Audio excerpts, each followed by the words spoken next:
Sei guys, nhasi ndiri kuno kumba kwa bhudhi vangu. Zuro takasura tichinakirwa nabhudhi tiri kwa gogo kwavanoita basa ravo mushando wemaoko vachirima. Vakati aiwa kune kastori kanoda kukuudzai kanorondo kakaitika nehuku dzangu matangira ndakaita uyezve kuti ndidotoriwo nebasa riwo rekutoti ndaifanira kunge nditoriwo mutaundi ndichasei ndichishavashava nevamwe asi ndiri kuita zvemubato wemaoko ndiri kuno asi ndakazonetswa nechikiti ndakazoti chikiti chinostresa bhudhi educated person like this. Aiwa chikiti chokonzeresa but ndakazochiwina. Moyo wangu wakafara ndichichiona chakafa. Asi ndakazoona chafa after a long time kuti ndicho ichi chikiti chaba ndakasununga bhozi chachandidzikisira chakadya huku dzakawanda. Chakadya nhamba yokuti ndikaimenshena inorwadza huku plus hanga. Handizivi pamwe nemazecho ogona ngechichidya acho. Asi chakazofa here. Chakazofa. Kuti muzoziva kuti zvazvadii. Zvakaiti kazokuti chakauya panext pandakuradza tichibva kupamba ndopamba pacho pachogara pana mhomsi wangu wamwewo. Saka chasvika manheru inda ndagara ndichichitsvaga chachatone day after chadya huku muwaya. Saka chasvika manheru apa nditori bhizi kuchitsvagawo. Handimaona zimbwa rere ranga riripo rere ziguru riya chaiti kana riripo chaigara chichitiza chaisawanika pamba. Saka charara nemazuva risipo richiteerwa kwaraibhiridha dzimwe mbwa ndobva chauya. Saka ndangononga danda chasvika mugazebhuri chiziya moto ndobva ndachirova musana ndobva chatiza chakakrosa chakadai ndobva chaenda mumasanzu. Saka ndakaita madhezi ndisingachioni chikiti chachona kuti asi takazoti ndichikrosa ndichienda nekukuku ndichida kuendawo kugadheni nenzira yekuku ndaingonzwa mweya uchinhuhwa ndikatombobvunza musikana ari panonziwa kuti pari kunhuhwa apa chii apa asi ndangoasvima kuti tinenge ikiti. Saka tazogara pabvisi kwamasanzu ndikazoona zvoshuwa chikiti chiya chakafa. Ndikatofara plus varidzi vacho vanga kuti ndichiurayi zvangu kuti chaitodyawo nedzavo dzimwe dzavavainadzo ndikatokwa basa. Ndakaitowanza kuti ndichibva kugadheni ndakaita almost 3 times. Rimwe dheni ndakabva kugadheni ndikapinda hangu nemurwizi umu. Saka ndozvandowanzoita kana ndisvika pana ndingosvike direct ndotogona ndati museru ndongobuda napo. Kana ndobva ndikuseru kundobuda napo penzi ndoda kubuda neku ndakatochiwana chichitodzimhanyisa chirimo pandakamhanya ndokona chikakwira chikatiza chikabuda. Saka ndo madyiro chandiita kuti pandoda kunovhura dhoo chinobuda chotiza asi ndakazochiuraya zvangu. Panapa mune kaforest kenyu kandiri kuona futi kuti mwazondiudza idesign yakati chii? This idea yechiforest zvakagara zvodiona baba vanangi vari plot panapo. Sezvandambokudza kuti ndiri mwana womukomana second born mukomana mukuru. Saka pazvinhu zvese ndinongozvimaneja kuti ndozvirana ndoita zvinhu zvakawanda pano. Ivo vanouyawo havo here and there. Saka ivo vachidesigna maplans avo kuti vazosiya forest sezvarakaita izvi sezvamuri kuona munga mukatotarisa ndoega nzvimbo yakada kudaiwo. Ivo plan yavo ivo vakaita vane degree retourism and hospitality management. Izvi vari kuita masters. Saka vanoitoti vanoda kuti nekugara nekugara vachindoudza kuti chero ndini ndazoachievha kusvika ikoko tofanira kuisa lodge yemumitumurwizi umu mufanira kuita zvidzimba zvezvakapfekerwa imomo. Saka ndo reason yatakanyakusira miti. But paproject manje tozosangana nenyoka manje kazhinji. Ipapa izvozvi togara tichirovana nadzo. Makobra anotouya saapinde mukati kazhinji because anenge asingakwani mabure waya efenzi ake. Saka togara tichirovana. Mabure akanyata zvitoko yakaita maduka mukatona yatopinda imomo inodyiwa nehuku. Inotongodyiwawo nehuku. Saka ndo zvakaitika ipapa. Saka timonitsanangurira chii chakaita kuti iwe utange zvehuku dzako idzi ndikuona sezvawataura kuti chikiti chakambokuitsa losi isingaiti but at least unymbori nedzimwe dzaunadzo nehanga zvakare. Matangiro andakaita ndeyekuti that was 2018 munhu akatanga kuita zveproject yehuku akabuda naidea project yehuku ndiri mudhara. Saka mudhara vatanga nayo vakatanga nehuku 10 tikanodzitenga kuandersoni. Takatoenda tese tikanotenga kuandersoni kune muchinda anonzi Muzenda. Dziri almost zera redoko idzi. Dzadziri 10. Saka iyoyi keji yamuri kuona iyoyi yanga iri apa. Chatongova chimovable keji. Iri papapa ndopa yanga iri apa chimuti chiri kukura ichi. Keji yanga iri apa. Saka ndoma dzaigara huku dziri 10 saka ndadzivharira imomo ndongodzipa chikafu dziri 10. Saka pakasvika time yekuti mudhara chikafu chinenge chachakuita chishoma. Remember ndati project yakatanga namudhara, chikafu chachakuita inge chakuita chishoma, akati chidziburitsa panze dzibude panze. But sezvamungoona kuti handiswere pano kubva 2017 ndakatanga kugara pana pamusi wa4 June 2017. Saka sezvamungoona handiswere pano, ndaibuda ndienda kuchikoro ndodzoka manheru chidaro. Mwaenda kuchikoro apa ndaidzidza kuchikoro kuMSU. Alright, saka muri muzvinafundi? Nochitereka. Ndaita degree HBD Geography, Bachelor of Education Honors Degree in Geography.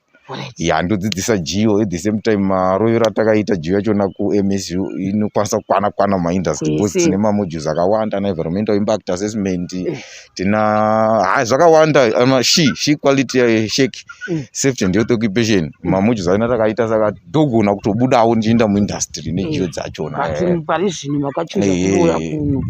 Nditori environmentalist pano.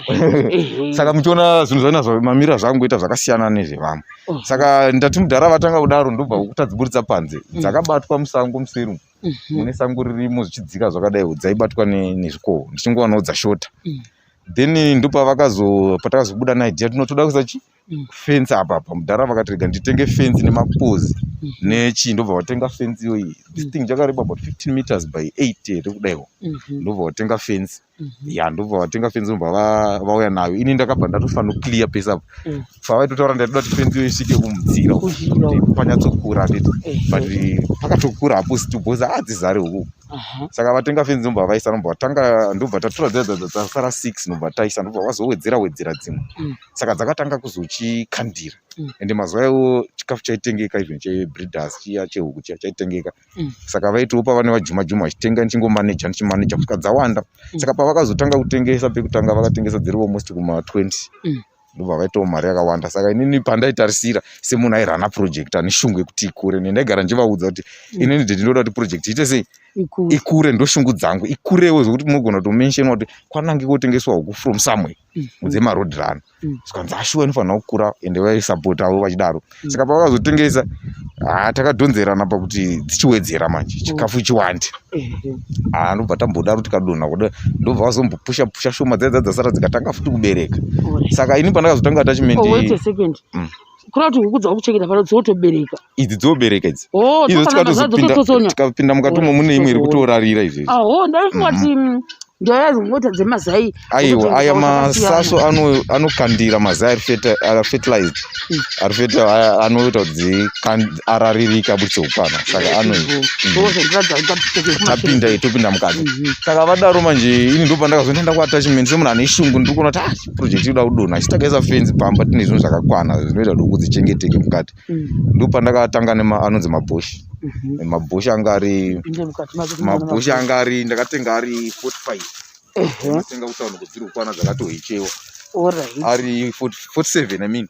Saka akazoti ari mumba makatanga kuita problem maziso, ndasanda kunyatsogona kumaneja, kushandisa mishonga inoita kuti huku idzi isiri kutenga, inoita kuti huku idzi apa ndo pamusuwo pedapo, inoita kuti huku idzi zvitanda unotori nedegree yezvitanda. Handidonhe takuona mutakutikika. Saka vadaro manje ini ndopandakati pandakatenga type yokudzi mabhoshi. Saka ndadzitengawo dzati kure. I remember pakazoya muchinda akazosikodzitenga musi wa 1 November 2019. Akasikodzitenga dzakati wandei huku dzangu dzadzasara ipapo. Remember akabudisa bhechi rekutanga 14. Saka mari yakatobuda ipapo yanga yakati wandei.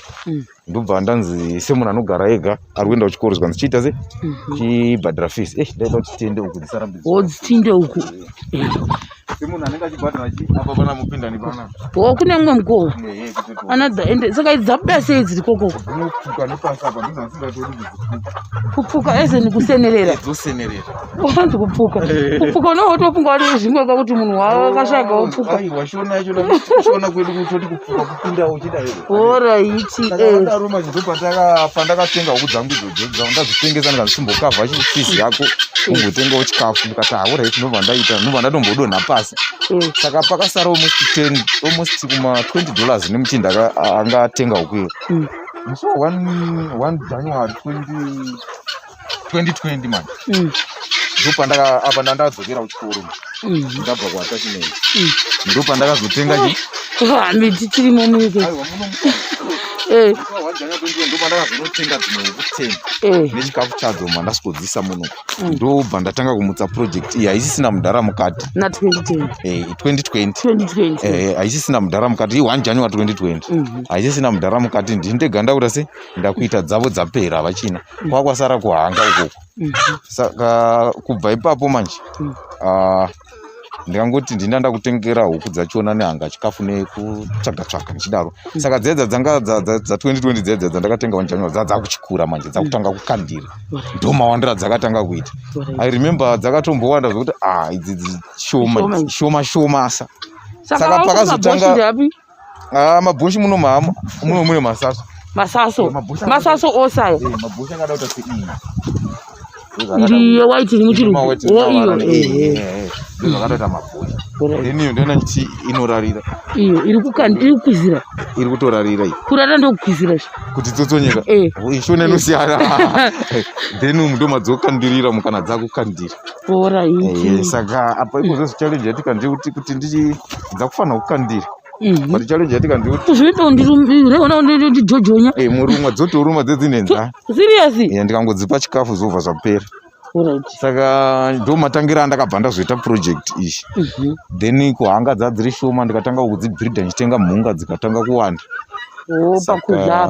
saka izvozvi zvandoita muchaona pakudzipa chikafu ndine time yandongodzipa chikafu chekuti dzimboguta sehanga dzotanga kukandira maSeptember saka September apfuura ndichazotanga kutenga September akutanga ndichatanga kutenga ana mhunga nebreeders yemushopu ya ndichidzipa dzotanga kukandira then huku dzorara dzichirara ndo mawandira dzoita iri ndo jongwe rinosupply dzose iri jongwe harisi remasaso manje urine type unotoselekta kuti iwo handikudi aiwa iro harisiselect iri ndo remasaso iri asi richikukura rongoinda kwose iri rinokura ndoreva iro jongwe riroinda kwese iri rino hariselect rine nazvo iri type imwe type iri rinongori ordinary road runner asi rine zita raro ndiri kukangamwa zita raro anotori nemazita ese maroad runner saka ndo matangira zvakangoita kusvika patave izvezvi saka in terms of ndikuona futi zvinhu zvoita kunge zvimizerere zvipuranga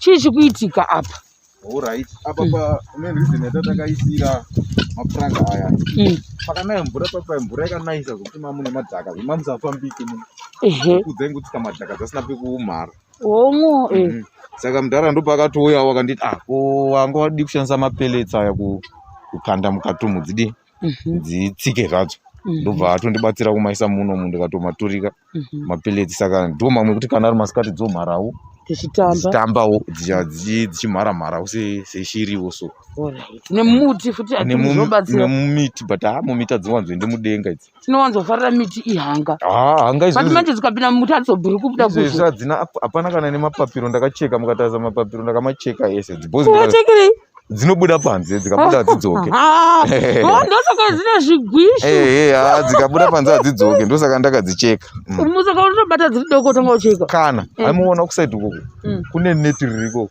saka ndototsvaga munhu anondibatsira vamaona kwayo ndo andibatsire todzitinhira mukona todzifasira mukona kana tafasira mukona toita se tobata tichicheka handei pafeeding system ndikuona kuti hamungokushi pese pese zvinodhipenda nechikafu chandinacho kuti chakamira sei sechandinacho ichi manje ndotofunga pese pese bcause ndechibage nemvura ndikachiisa matrofi hadzikwanisi kunyazodya zvakanaka tisatenda kuti trofi chigaba icho ndecheichira papo icho chechigubhu chemvura chitorina mvura ichochi chofanira kugara chine mvura ndodatochisa mvura yakatotera ndine mvura kora dzotowa nenyota ipapo saka usati wakuisa chikafu mukati mezvizvi ndiso mwekozve kazhinji handopindi kana handiri kupisa kukanda ndikamutora wodzodla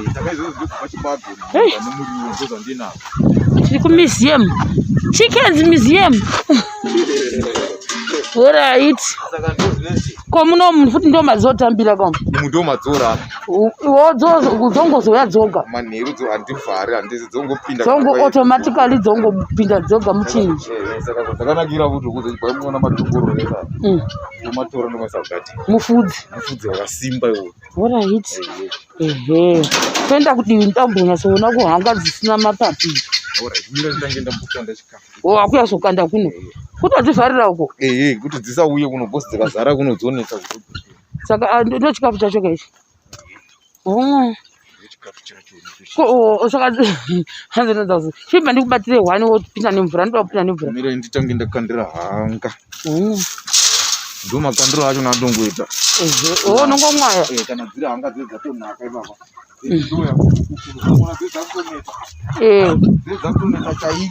Saka yotova nezhara kapapa. Ndivharira kuti ndisapinda.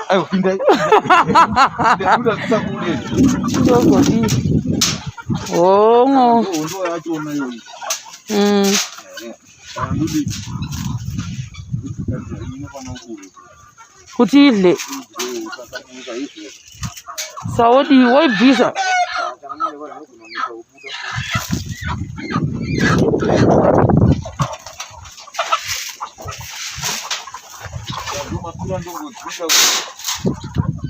Dzodya zvadzo dzotopera.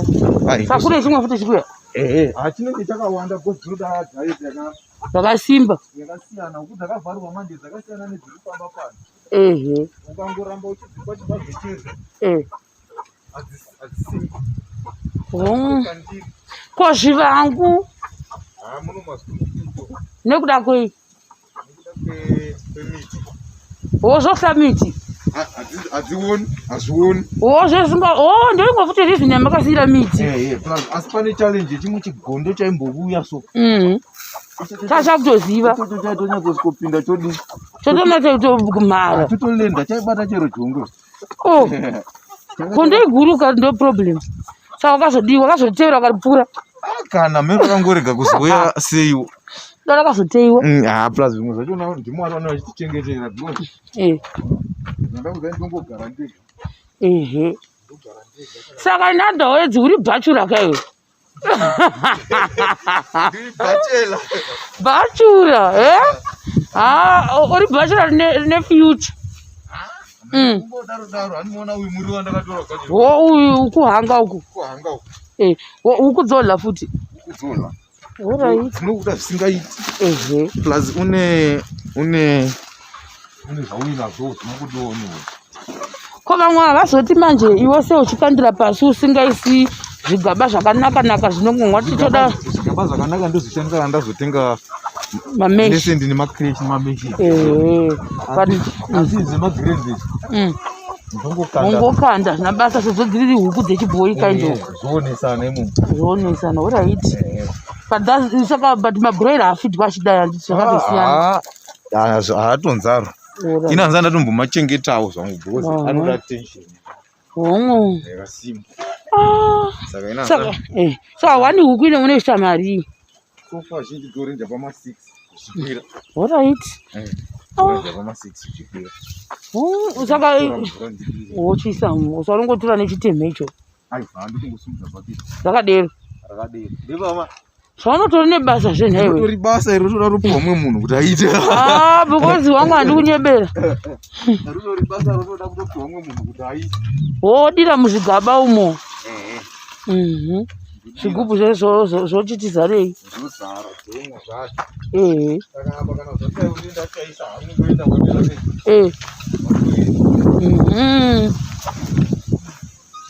mune basa bhudzi. Saka ndozvati kana wobva kana kuti kwaunobva womeka sure kuti food yako yavata iri ready pastandby.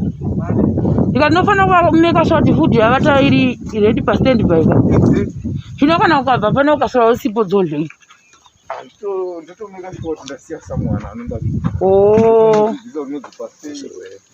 pakuenda kana tori ndisipo ndikatuma mumufana pamira apa kuti andimoniti.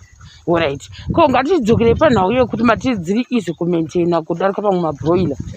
Ko zvirwere zvebari wambo mention something nezvirwere handiti.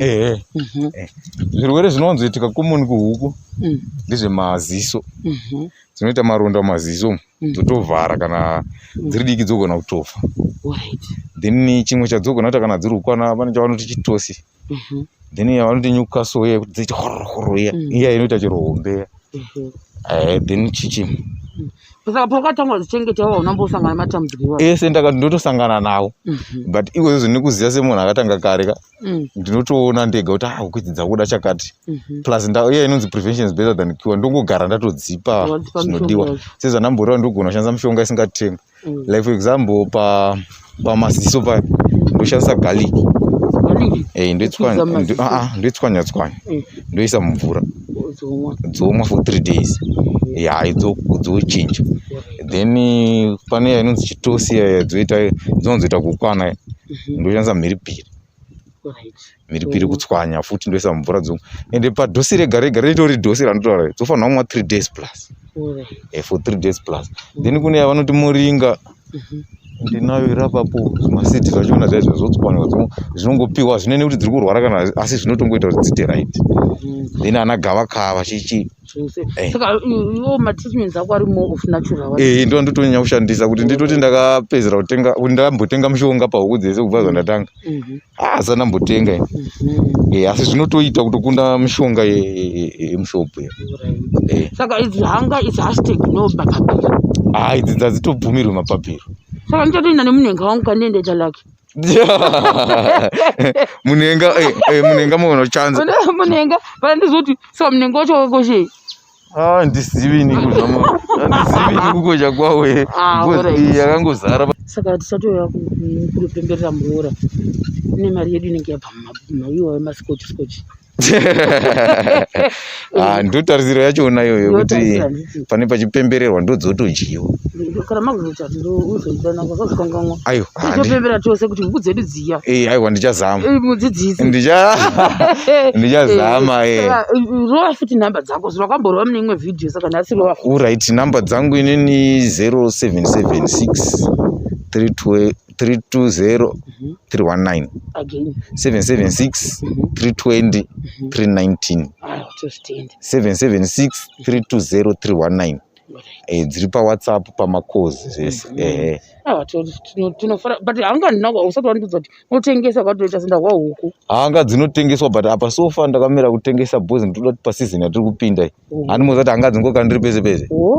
Hanga dzinokandira kubva muna September kusvika muna April kana dzichiwana chikafu. Saka ndakamira dzikandire dzobreedana then kana dzadaro ndozobvisa hangu hombe. Kana dzawanda. But paunopinda pano handikureva nhema. Unoekera. Yebedzesa dzio yangu yotohwa kwa. Tombondinetsa kare. Mbonetsa kare but ikozozi ndajaira. Alright. Say boys. Saka idzi ndo shamwari dzako dzemasendiraini guys. Right. Masendiraini league. Muri sei? Muri kutsikisa dzipi?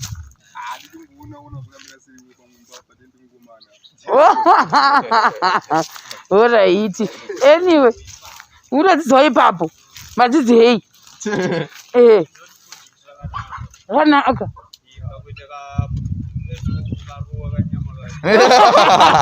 Kanyama kutozedzezwa. Kanyama kakutoshandirwa.